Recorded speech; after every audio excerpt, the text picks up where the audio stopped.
یہ چینل کسی بھی غیر قانونی کام کو فروغ یا حوصلہ افزائی نہیں کرتا۔ اس چینل کی طرف سے فراہم کردہ تمام معلومات صرف تعلیمی مقصد کے لیے ہیں۔ ہوشیار ہوں اور احتیاط کریں۔ اس پروگرام میں ایسے واقعات کا تبصرہ کیا گیا ہے جو بچوں کے لیے بالکل ہی نامناسب ہے۔ چائنیز فلاسفر کنفیوشیس کی کہاوت ہے، جب تم انتقام کا سفر شروع کرو تو پہلے 2 قبریں کھودو، ایک دشمن کے لیے اور دوسری اپنے لیے، کیونکہ جو لوگ بدلے کو اپنی زندگی کا مقصد بنا لیتے ہیں ان کی آنکھوں پر نفرت کا پردہ چھا جاتا ہے، انہیں کچھ اور نظر نہیں آتا۔ اپنے دشمن کے لیے برا چاہتے ہوئے وہ آخر کار خود ہی تباہ ہو جاتے ہیں۔ آنکھ کے بدلے آنکھ آج کے سچے قصے کا عنوان ہے۔ دیکھتے جائیے کیونکہ یہ ہے ڈاکٹر برائن سٹیڈہم کی کہانی۔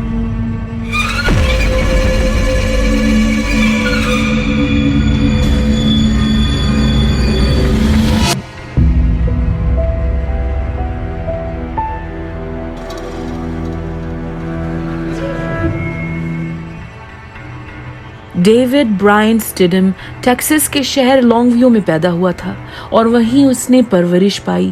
والدین میک اور جوئس کے 2 ہی بچے تھے، بیٹا برائن اور بیٹی اینڈریا۔ چھوٹی عمر سے برائن جانتا تھا کہ وہ بڑا ہو کر کیا کرنا چاہتا ہے، اسے ڈاکٹری کرنی تھی۔ ماں جوئس کا کہنا ہے کہ وہ ایک محنتی، دوسروں کا خیال رکھنے والا بے مثال انسان تھا، ساتھ میں وہ ایک شاندار ذہین اسٹوڈنٹ تھا۔ ہائی اسکول کی پڑھائی ختم کرنے سے پہلے ہی برائن کو کینسر ریسرچ کے پروگرام میں داخلہ مل گیا تھا، جس کا چرچا لوکل اخبار میں بھی ہوا۔ سن 1993 اس نے بہترین یونیورسٹی ہارورڈ میڈیکل اسکول سے آنرز کے ساتھ گریجویشن کی۔ سن 1995 برائن کا آمنا سامنا پڑوسیوں کی بیٹی ڈیفنی ہرڈنگ سے ہوا۔ ڈیفنی بزنس ایڈمنسٹریشن میں ماسٹرز کر رہی تھی۔ برائن اور ڈیفنی کے مزاج ملتے جلتے تھے، وہ خوبصورت، نوجوان اور قابل تھے، جاگنگ، ہائکنگ، کیمپنگ کے شوقین تھے۔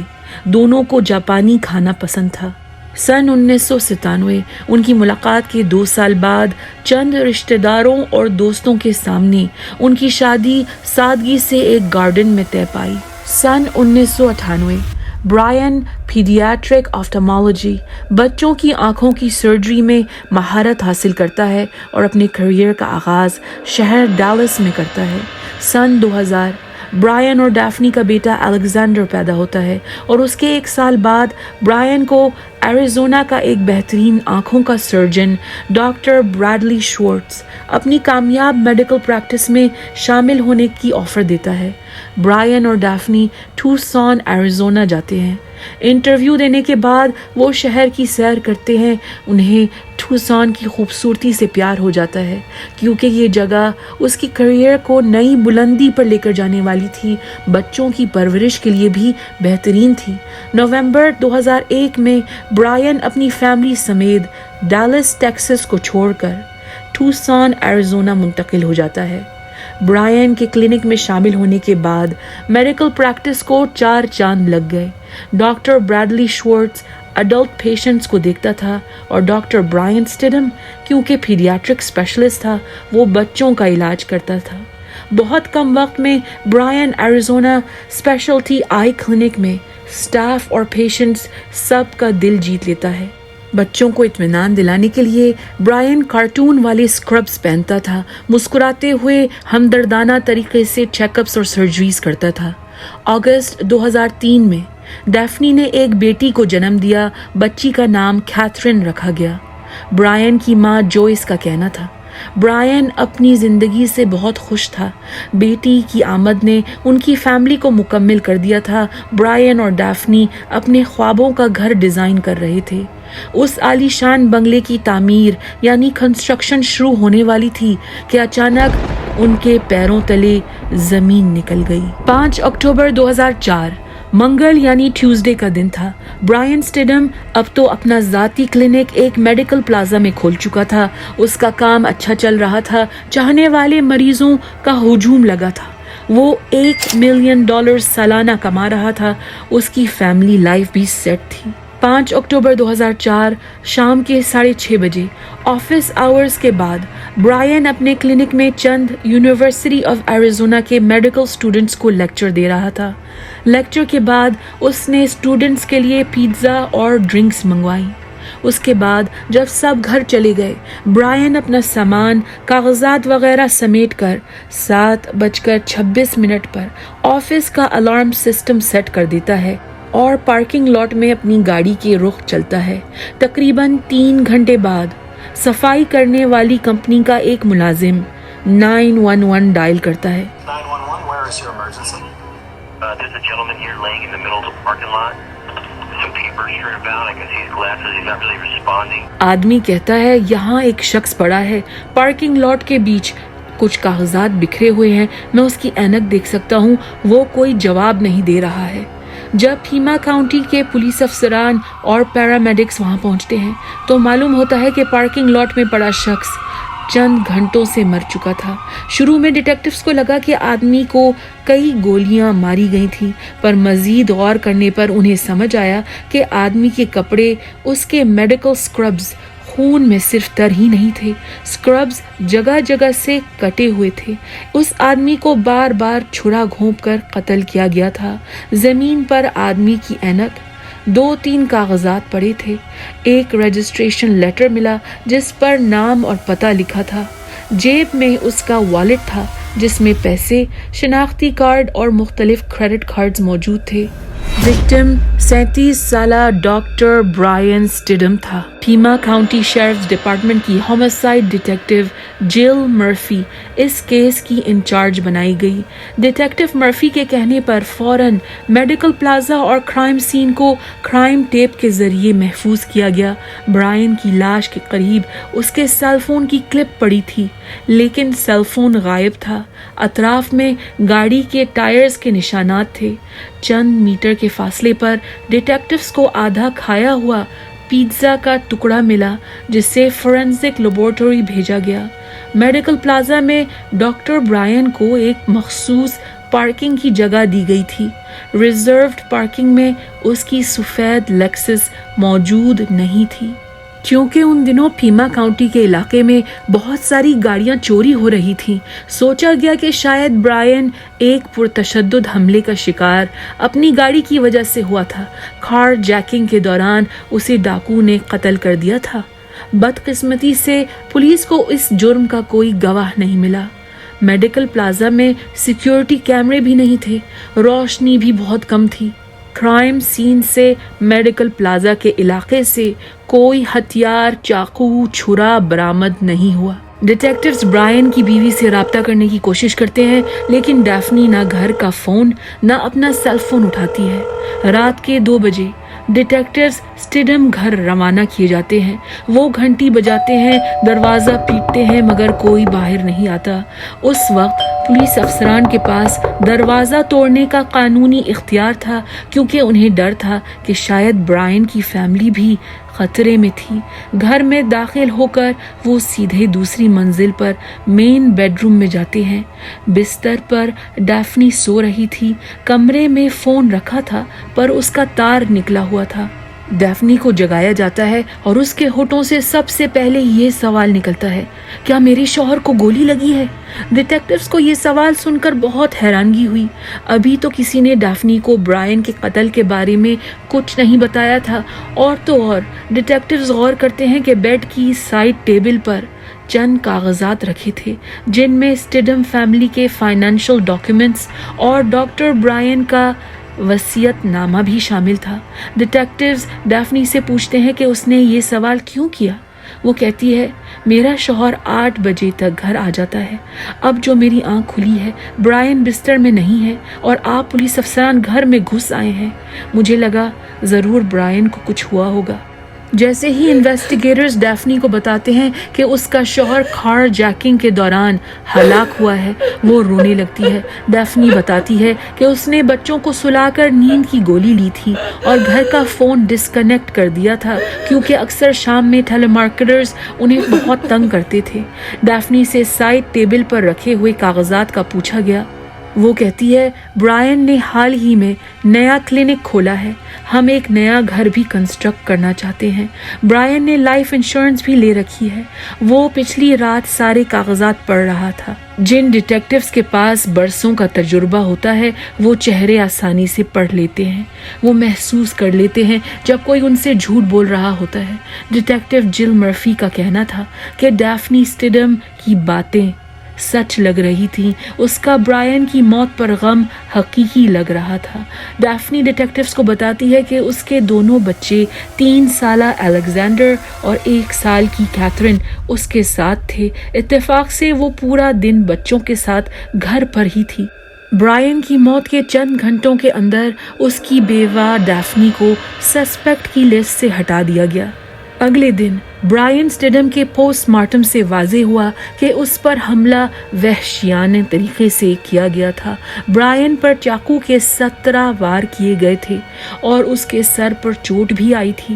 کیونکہ اس کے ہاتھوں پر یا بازوؤں پر کوئی دفاعی زخم نہیں تھے، اس سے ثابت ہوا کہ حملہ اچانک سے بہت تیزی سے ہوا تھا۔ پیزا کے ٹکڑے کا DNA رزلٹ بھی واپس آ گیا، وہ برائن کی کھائی ہوئی پیزا سلائس تھی۔ سارے ثبوت اکٹھا کر کے ڈیٹیکٹیوز نے اندازہ لگایا کہ 5 اکتوبر 2004 کی رات کو کیا ہوا تھا۔ ڈیٹیکٹیوز کا ماننا تھا کہ برائن پیزا کھاتے ہوئے اپنے آفس سے نکلا تھا، اپنی گاڑی کے پاس گیا تھا۔ اس نے پیزا کی سلائس گاڑی کی چھت پر رکھی اور گاڑی کا دروازہ کھولا۔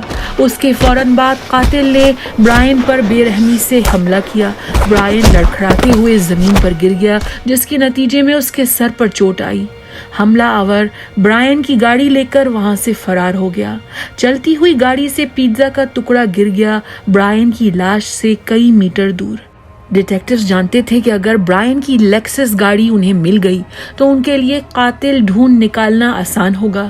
ڈیٹیکٹیو مرفی برائن کا سیل فون نمبر ڈائل کرتی ہے، اس امید میں کہ شاید فون بند نہیں کیا گیا ہوگا۔ فون بج رہا تھا۔ پولیس افسران سیل فون کمپنی سے رابطہ کرتے ہیں اور وہ پتہ لگاتے ہیں کہ فون کس سیل فون ٹاور سے سگنل حاصل کر رہا تھا۔ معلوم ہوا کہ سیل فون کرائم سین سے صرف 6 میل دور کے فاصلے پر تھا۔ پیٹرول آفیسرز اس علاقے کی تلاشی لیتے ہیں اور برائن کی سفید لیکسس مل جاتی ہے۔ گاڑی ایک اپارٹمنٹ کمپلیکس کی پارکنگ لاٹ میں کھڑی تھی۔ گاڑی کی سیٹ پر برائن کا سیل فون پڑا تھا۔ گاڑی کے اندر اور باہر خون کے چھینٹے تھے۔ DNA سے واضح ہوا کہ خون صرف برائن اسٹیڈم کا تھا۔ گاڑی سے کوئی مشکوک فنگر پرنٹس نہیں ملے۔ انویسٹیگیشن اب رک سی گئی تھی۔ برائن کے والیٹ سے پیسے نکالے نہیں گئے تھے تو یہ چوری کا معاملہ تو نہیں تھا۔ گاڑی کو پارکنگ لاٹ میں چھوڑ دیا گیا تھا، گاڑی کے سارے پرزے سلامت تھے تو یہ کار جیکنگ کا بھی معاملہ نہیں تھا۔ ظاہر سی بات تھی کہ مقصد صرف برائن کو قتل کرنے کا تھا۔ ڈیٹیکٹیو مرفی ایک بار پھر ڈیفنی سے پوچھ گچھ کرتی ہے۔ ڈیفنی کا کہنا تھا کہ برائن سب کا فیورٹ تھا۔ He was a saint, a gentleman. پرہیزگار اور شریف آدمی تھا، مگر اس کا ایک دشمن تھا، ڈاکٹر بریڈلی شوارٹز۔ اگر آپ کو یاد ہوگا، بریڈلی شوارٹز وہی ڈاکٹر تھا جس نے برائن کو سن 2001 میں ٹیکسس سے بلا کر اپنی میڈیکل پریکٹس میں پارٹنر بنایا تھا۔ آخر ان کے درمیان ایسا کیا ہوا تھا کہ 3 سال بعد ان کی دوستی دشمنی میں تبدیل ہو گئی؟ معلوم ہوا کہ برائن کے بریڈلی کے ساتھ کام شروع کرنے کے صرف 4 ہفتے بعد ڈرگ انفورسمنٹ ایجنسی DEA نے کلینک پر چھاپہ مارا اور ان کے ایجنٹس کو ثبوت ملا کہ ڈاکٹر بریڈلی دواؤں کے فراڈ میں ملوث تھا۔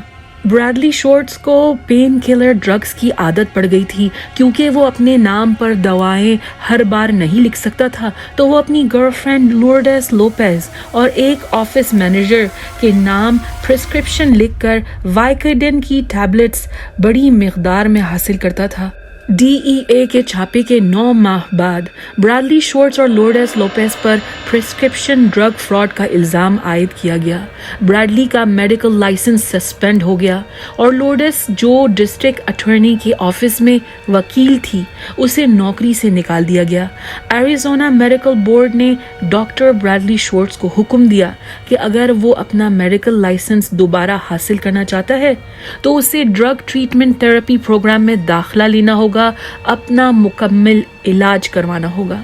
ब्रैडली की शादीशुदा जिंदगी, जी हाँ वो शादीशुदा था, पहले से उसके बहुत सारे अफेयर्स के हाथों गर्दिश में थी, लेकिन ड्रग फ्रॉड के इल्ज़ाम के बाद उसकी बीवी जॉन ने डिवोर्स मांग लिया था और बच्चों की कस्टडी भी। तीनों बच्चों को लेकर वो अलग शहर मुंतकिल हो गई थी। क्योंकि ब्रायन स्टिडम का इस ड्रग केस से कुछ लेना देना नहीं था और अब क्लिनिक पर ब्रैडली की वजह से काला ठप्पा लग गया था, ब्रायन ने ब्रैडली के ऑफिस को 30 दिन का नोटिस दिया और उसने शहर के दूसरे कोने में अपना खुद का क्लिनिक खोल लिया था। ब्रायन को चाहने वाले पेशेंट्स पुराने क्लिनिक को छोड़कर ब्रायन की तरफ चले गए थे। 1 साल तक ब्रैडली शोर्ट्स का इलाज शिकागो के एक रिहैब सेंटर में किया गया। अगस्त 2003 में उसे मेडिकल लाइसेंस दोबारा मिल गया और उसने वापस अपना क्लिनिक संभाल लिया था। डिटेक्टिव मर्फी ने सोचा दोनों मर्द पढ़े लिखे डॉक्टर्स थे, अगर उनके बीच नोक झोंक हुई थी, कोई मिसअंडरस्टैंडिंग हुई थी, चलो फर्ज कर लो लड़ाई झगड़ा हाथापाई भी हुई थी, फिर भी एक डॉक्टर इतनी छोटी बात पर कत्ल पर क्यों उतर आएगा? फिर भी detective Murphy doctor Bradley shorts से पूछती है कि वो कत्ल की रात कहाँ था और क्या कर रहा था। ब्रैडली के पास एक सॉलिड एलिबाई था। वो अपनी नई गर्लफ्रेंड लीसा गोल्डबर्ग के साथ एक रेस्टोरेंट में डिनर कर रहा था। लीसा, रेस्टोरेंट के सर्वर्स, स्टाफ और ग्राहक सब इस बात के गवाह थे। डिटेक्टिव्स फिर ब्रायन स्टिडम के ऑफिस की नर्सों और मुलाजिमीन से पूछगछ करते हैं। उनका कहना था कि कोई डॉक्टर ब्रायन से नफरत नहीं करता था, किसी भी पेशेंट के वालिदैन डॉक्टर ब्रायन से नाराज नहीं थे। ऐसा लग रहा था कि ये केस कभी हल होने वाला नहीं था। जब डैफ्नी स्टिडम ने पुलिस अफसरान से दोबारा इसरार किया कि उसका शक अभी भी सिर्फ डॉक्टर ब्रैडली शोर्ट्स पर था, तो वो इस राय में अकेली नहीं थी। लोर्डेस लोपेज, जो अब ब्रैडली की एक्स गर्लफ्रेंड थी, पुलिस को कॉल करके बताती है कि उसे डर था कि ब्रैडली ने किसी को पैसे देकर ब्रायन को मरवाया है। लोर्डेस कहती है कि ब्रैडली को ब्रायन से ऑब्सेशन की हद तक चिढ़ थी। वो बार बार कहता था, मुझे उस आदमी से नफरत है, नफरत है। ब्रैडली के क्लिनिक की एक पेशेंट भी पुलिस से राब्ता करती है, कहती है, डॉक्टर ब्रैडली ने मुझसे कहा था, मैं चाहता हूँ कि तुम डॉक्टर ब्रायन के क्लिनिक में अपने बेटे को ले जाओ और कुछ दिन बाद उस पर इल्ज़ाम लगाओ कि उसने तुम्हारे बेटे को आई एग्ज़ाम के दौरान गलत तरीके से छुआ है। कितना अच्छा होगा अगर उसे चाइल्ड मोलेस्टेशन के जुर्म में जेल हो जाए। एक और आदमी सामने आता है और डिटेक्टिव्स को ये बयान देता है, डॉक्टर ब्रैडली ने मुझसे कहा था, मैं तुम्हें ब्रायन पर तेज़ाब फेंकने के लिए पैसे दूंगा, या तुम ऐसा करो कि उसकी उंगलियां तोड़ डालो ताकि वो कभी भी सर्जरीज ना कर सके। डॉक्टर ब्रैडली शोर्ट्स पर शुबा करने वाले लोगों की तादाद बढ़ती जा रही थी, इसलिए पुलिस अफसरान इस बात को मजीद नज़रअंदाज नहीं कर सकते थे और वो लीसा गोल्डबर्ग को थाने बुलवाते हैं। लीसा से पूछते हैं कि ब्रायन जिस रात कत्ल हुआ था, उस रात ब्रैडली के साथ जब तुम रेस्टोरेंट में थी, डिनर कर रही थी, तो कुछ अजीब या काबिल जिक्र बात हुई थी क्या वहाँ? लीसा डिटेक्टिव्स को बताती है कि डिनर के दौरान एक बार 7 बजे और फिर 8 बजे ब्रैडली के पास किसी ब्रूस नामी शख्स का फ़ोन आया था। फिर तकरीबन 8:30 बजे वही ब्रूस रेस्टोरेंट पहुंच गया था। लीसा डिटेक्टिव से कहती है, ब्रूस को देखते ही मुझे याद आया कि मैंने उससे पहले ब्रैडली के क्लिनिक में देखा था। रेस्टोरेंट में ब्रूस ने कुछ ऑर्डर नहीं किया, लेकिन वो मेरी प्लेट से खाना चुराता गया। ब्रैडली ने मुझसे कहा, ब्रूस से मिलो, ये मेरा दोस्त है जो मुझे ड्रग ट्रीटमेंट रिहैब सेंटर में मिला है। फिर ब्रैडली ने ब्रूस से एक अजीब सवाल किया। उसने कहा, क्या स्क्रब्स काम आए? ब्रूस ने कहा, हाँ बहुत काम आए। मैंने ब्रूस से पूछा, स्क्रब्स किस काम के लिए इस्तेमाल किए थे तुमने? ब्रूस ने जवाब में कहा, घोड़ा सवारी के लिए। भला घोड़ा सवारी के लिए कौन मेडिकल स्क्रब्स पहनता है? डिनर के बाद ब्रूस हमारे साथ गाड़ी में बैठा और ब्रैडली उसे मैरियट होटल ले गया और उसे रहने के लिए एक कमरा दिलाया। डिटेक्टिव सोच रहे थे आखिर ये ब्रूस आदमी कौन था। पुलिस अफसरान डॉक्टर ब्रैडली शॉर्ट्स के cell phone records phone company से निकलवाते हैं और उन्हें मालूम होता है कि ब्रैडली को ब्रायन के कत्ल से आधे घंटे पहले एक पब्लिक पे फोन के नंबर से कॉल आई थी। ये एक दुकान का पब्लिक पे फोन था। दुकान ब्रायन के मेडिकल प्लाजा से सिर्फ 100 मीटर के फासले पर थी। दूसरी कॉल ब्रायन के कत्ल के आधे घंटे बाद की गई थी, एक और पे फोन से, इस दफा उस अपार्टमेंट कॉम्प्लेक्स के करीब जहां से ब्रायन की गाड़ी मिली थी।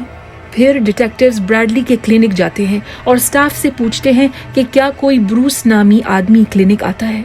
कहा जाता है हाँ, ब्रूस नाम का मरीज यहाँ आता है और फौरन उस मरीज की फाइल निकाली जाती है। आदमी का पूरा नाम रोनाल्ड ब्रूस बिगर था। ब्रूस का नाम पुलिस के डाटाबेस में तलाश किया जाता है और पता चलता है कि उसका मुजरमाना यानी क्रिमिनल रिकॉर्ड था। वो कई बार चोरी, फ्रॉड और मनीशियात यानी ड्रग्स के इस्तेमाल के इल्ज़ाम में पकड़ा गया था और चंद महीने जेल में कैद रहा था। ब्रूस बेरोजगार था, बेघर था। उसके पास ना गाड़ी थी ना सेल फोन। क्योंकि पुलिस के पास ब्रूस की मग शॉट फोटो पहले से मौजूद थी, वो उसकी तस्वीर लीसा गोल्डबर्ग को दिखाते हैं। लीसा कहती है कि हाँ, ये वही आदमी है जिसने हमारे साथ डिनर किया था। तस्वीर उस दुकान की कैशियर को भी दिखाई जाती है जहाँ से पे फोन इस्तेमाल किया गया था। लड़की कहती है कुछ दिन पहले ये आदमी दुकान आया था। वो डॉक्टर है शायद, क्योंकि उसने मेडिकल स्क्रब्स पहने हुए थे। डिटेक्टिव्स मैरियट होटल की सीसीटीवी फुटेज निकलवाते हैं। जिस रात डॉक्टर ब्रायन स्टिडम का कत्ल हुआ था, उसी रात की सर्वेलेंस वीडियो में डॉक्टर ब्रैडली शॉर्ट्स और रोनाल्ड ब्रूस बिगर होटल में दाखिल होते हुए नजर आए। पीमा काउंटी पुलिस अफसरान ब्रूस को तलाश करने की कोशिश करते हैं, लेकिन ऐसा लग रहा था कि वो शहर छोड़कर गायब हो चुका था। ब्रूस के दोस्तों ने पुलिस अफसरान को बताया कि डॉक्टर ब्रायन स्टिडम के कत्ल के एक दिन बाद ब्रूस सबको एक मोटी पैसों की गड्डी दिखाते हुए इतरा रहा था। तुम गरीबों ने $10,000 कैश कहीं देखे हैं? उसने शो ऑफ करते हुए कहा था। डिटेक्टिव्स डॉक्टर ब्रैडली शॉर्ट्स के बैंक जाकर सीसीटीवी फुटेज देखते हैं। 6 अक्टूबर 2004 ब्रायन के कत्ल के एक दिन बाद वीडियो में डॉक्टर ब्रैडली शॉर्ट्स दिखाई दिया अपने बिजनेस अकाउंट से $10,000 निकालते हुए। 15 अक्टूबर 2004 पुलिस ने ब्रूस को टूसन से दूर शहर में पकड़ लिया। वो अपने किसी रिश्तेदार के पास छुपा था। उसी रात ब्रैडली शॉर्ट्स को भी गिरफ्तार किया गया। जब पुलिस अफसरान उसके अपार्टमेंट पर पहुंचे तो वो एक नई गर्लफ्रेंड के साथ था। ब्रैडली शॉर्ट्स ने डिटेक्टिव से कपड़े पहनने की इजाज़त मांगी। उसने कोई नॉर्मल पैंट, शर्ट, सूट वगैरह नहीं पहना। ब्रैडली ने मेडिकल स्क्रब्स पहनने का फैसला किया। डिटेक्टिव मर्फी का मानना है कि उसने जानबूझकर ये कपड़े पहने। वो मीडिया और पब्लिक के सामने अपना रोब जमाना चाहता था। Look at me, I am a surgeon. मैं आम आदमी नहीं हूँ, पढ़ा लिखा मारूफ डॉक्टर और सर्जन हूँ।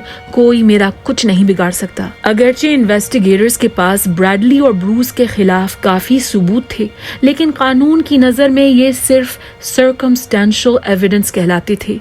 सर्कमस्टेंशियल एविडेंस उस सबूत को कहते हैं जिसमें डीएनए, फिंगरप्रिंट्स या गवाह का कोई दखल नहीं होता।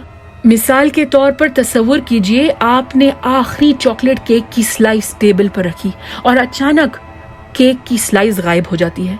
किसी ने कुछ नहीं देखा, फिंगरप्रिंट्स नहीं मिले, आपके घर में सर्वेलेंस कैमरा भी नहीं है, लेकिन आपको मालूम है कि आपकी बहन चॉकलेट केक की दुश्मन है और जब वो आपके सामने आती है आप गौर करते हैं कि उसके चेहरे पर चॉकलेट लगा है।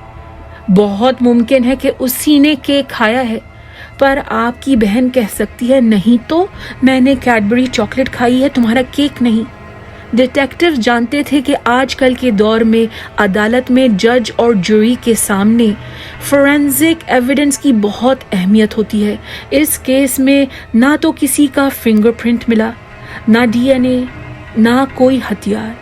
ब्रैडली शॉर्ट्स के पास पैसा था, वो बेहतरीन वकील रख सकता था। उसका डिफेंस लॉयर कोर्ट में कह सकता था हाँ, ब्रैडली ने अपने दोस्त पर रहम खाकर उसकी मदद करने के लिए उसे 10,000 उधार दिए थे, ये कोई जुर्म तो नहीं।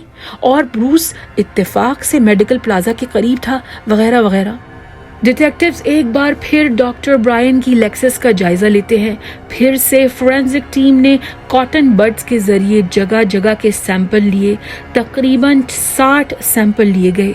59 सैंपल्स में ब्रायन स्टिडम का डीएनए था, मगर LX39 लेबल वाला एक सैंपल जो एयर कंडीशनिंग के बटन से लिया गया था, उस पर 2 लोगों का डीएनए मौजूद था, ब्रायन स्टिडम का और रोनाल्ड ब्रूस बिगर का। फोरेंसिक एनालिस्ट जीना पिनेडा का मानना था कि ब्रूस ने कत्ल के दौरान लेटेक्स के दस्ताने पहने हुए थे, मगर गाड़ी में बैठकर उसने अपने माथे का पसीना पोंछा था और एसी का बटन घुमाया था, जिसकी वजह से उसका पसीना और उसकी खाल के माइक्रोस्कोपिक स्किन सेल्स एसी के बटन पर रह गए थे। मार्च 2006 पहले ब्रैडली शॉर्ट्स का मुकदमा तय पाया।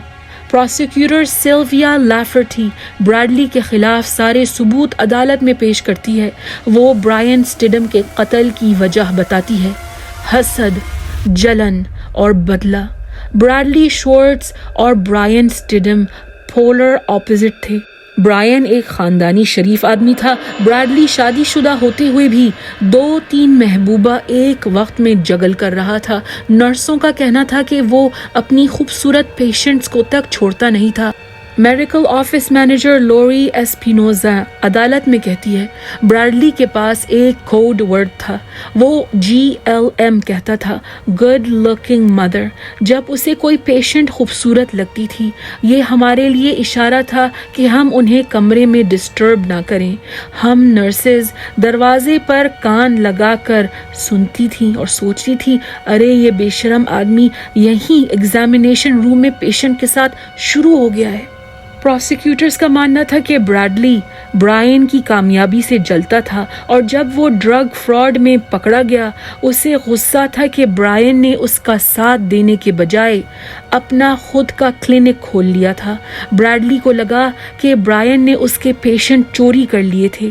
प्रोसिक्यूटर लैफर्टी कई गवाह अदालत के सामने लाती है जो बताते हैं कि ब्रैडली ने बहुत बार ब्रायन को नुकसान पहुंचाने की बात की थी। 2 मई 2006 जूरी ने अपना फैसला सुनाया। ब्रैडली शॉर्ट्स को कंस्पिरेसी टू मर्डर के जुर्म में 25 साल से उम्र कैद की सज़ा सुनाई।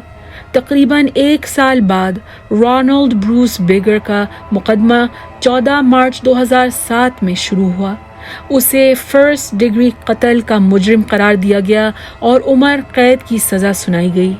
अगर आप कार्मा पर यकीन रखते हैं तो आपको शायद ये बात सुनकर खुशी होगी कि ब्रैडली शॉर्ट्स की ज़िंदगी जेल में रहते हुए बिल्कुल भी आसान नहीं है।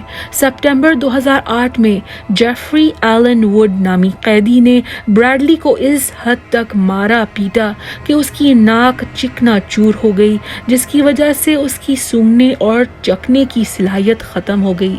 साथ में उसका आई सॉकेट यानी आँख के अतराफ की हड्डी धंस गई। ऑप्टिक नर्व कट गया, जिसकी वजह से ब्रैडली शॉर्ट्स, किसी जमाने का मशहूर आंखों का सर्जन, अब एक आंख से अंधा है।